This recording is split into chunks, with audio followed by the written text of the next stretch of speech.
Now we're going to discuss the assistance package. What we have here is a single bar with 4 holders. We have an HVE, a syringe, a saliva ejector, and an extra holder if an HVE was to be present. The HVE is very simple to use. We have a little valve that we just twist, and you can also take this valve out. If you want the valve on the other side, place it on the other side. If it is for a left-handed practitioner, it's much easier. Notice also there are 2 O-rings on this valve. This HVE can come off tubing and be sterilized if need be. There is also a small screen to catch anything that is brought out of the oral cavity that was not meant to be it a temporary or something like that. We've already discussed the syringe. We have the water and air button, and then we also have the syringe tips. Very important that we seat the syringe tip all the way when we are placing within the syringe. Saliva ejector.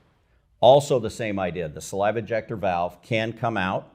It is a little tighter to get out, but the saliva ejector can come out also. This does rotate left-right, so if you do have a left-handed practitioner and the delivery system comes over here, we can twist the whole arm to be able to be on the right side for the assistant. And then finally, we want to go over the trap. This is where all of the product goes in after the dental procedure, and we do have a screen.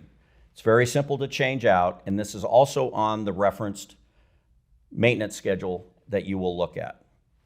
Now, very important, you will notice this cap has an O-ring. It has a ledge and an opening. This cap will go in either direction. Notice that we have the vacuum lines coming out of the canister this way. We want the opening of the cap to go towards the vacuum lines. Thereby, we're not impeding any of the suction.